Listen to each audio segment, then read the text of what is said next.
चाहे एसपी हो तत्काल सूचना देने का काम करता है और उसको न्याय दिलाने का काम किया जाता है। ठीक उसी प्रकार से शिक्षा सबसे महत्वपूर्ण चीज है, लेकिन शिक्षा का कुठारा घाट कैसे किया जाएगा, वो ऐसा काम हो रहा है कि जो भी आप छात्रावास या किसी भी जगह रह करके अध्ययन करना चाहते हैं तो उसका अस्तित्व समाप्त करने के लिए यहाँ लगातार प्रदेश में साजिशें चल रही हैं। वर्तमान समय में शेड्यूल कास्ट के अभी समाज कल्याण डायरेक्टर से मिलकर के सर्वे कराया गया तो पूरे प्रदेश में 262 ऐसे छात्रावास हैं जिनका अस्तित्व समाप्त होने वाला है।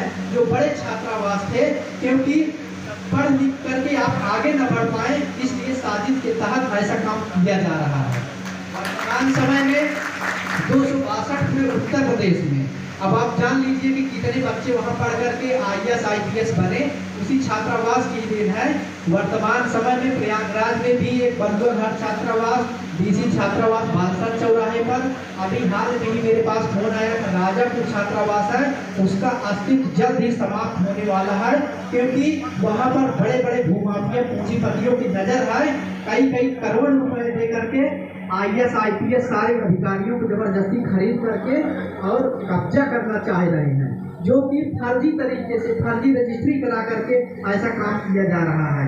छात्रावास बालसर चौराहा पे स्थित है DC मास्टर, उसमें लगभग सैकड़ों छात्र रहकर अध्ययन के तमाम IAS IPS बने और वर्तमान समय में छात्रावास को जर्जरीकरण के नाम पर उजाड़ा जा रहा है। 2 मंजिला है, नीचे कहते हैं भूमाफिया लोग मजबूत स्थिति में है और ऊपर कहते हैं कि वो जर्जर क्षतिग्रस्त हो गया है, बच्चे मर जाएंगे। वो साजिश के तहत सन 2011 से कार्रवाई चली, अभी तक एक ईंट नहीं गिरी और शासन प्रशासन की मिली भगत से कहते हैं कि वो छात्रावास जर्जर हो गया है, किसी भी समय गिर सकता है। ये स्थिति है।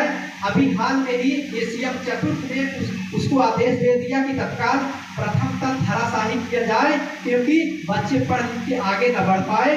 उनके दिल में ऐसी कसक है कि बच्चे IAS IPS बनेंगे, उनको देखा नहीं जा रहा है। गरीब के बच्चे पढ़ लिख कर भी आगे न बढ़ पाए, इसलिए उनके साथ ऐसा साजिश हो जा रहा है। CM चतुर्थ ने आदेश कर दिया, बच्चे परेशान हो गए। हमारे सुशील भाई सामने बैठे हैं, इन्होंने कहा ADM प्रयागराज सुशील पासी बोल रहा हूँ, 16 तारीख को यहाँ आना पड़ेगा। क्या मुझको नहीं, भ्रष्ट CM घूसखोर को तत्काल हटाया जाए और यहाँ पर छात्रावास की व्यवस्था किया जाए। नहीं समझ लेना कि तुम्हारे पास की बात नहीं है कि वहाँ पर संभाल लोगे। मैं 16 तारीख को यहाँ आऊंगा और बच्चों को न्याय दिलाने का काम करूंगा।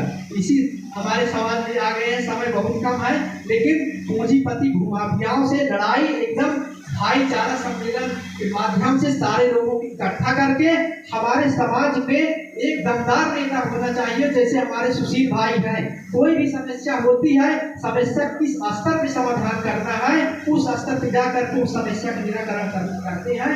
वर्तमान समय में छात्रावास की लड़ाई एकदम मजबूती के साथ लड़ी जा रही है। आप सब लोगों के आशीर्वाद से 2 मुकदमा किया हूँ भूमाफियाओं के खिलाफ, एक 19 तारीख और एक 20 तारीख लगी हुई है। उन्होंने फर्जी रजिस्ट्री किया है, जल्द जेल जाने का काम करेंगे।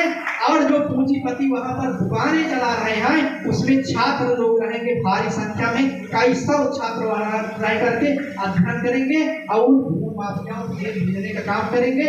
न्यायालय में कार्यवाही लंबित है और भूमाफिया लोग हमारे साथ अन्याय न कर पाए, इसलिए आप सभी लोगों को समर्थन चाहेंगे कि कंधे से कंधा मिला करके चलेंगे तो वही भाईचारा सम्मेलन होगा, जिससे कि हमारे समाज का कोई उत्पीड़न कर सके और हमारा समाज आगे जाए।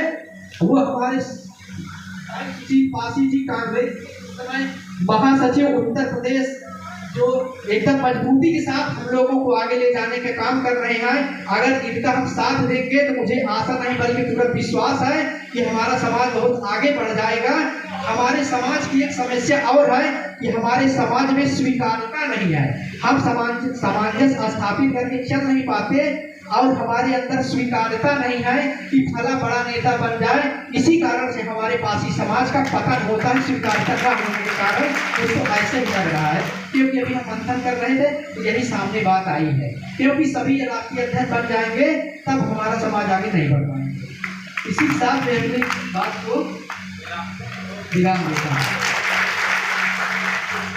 बहुत ही क्रांतिकारी भाई सुनील बासी जी, छोटन में देखन में छोटन लगे घाव करे गंभीर।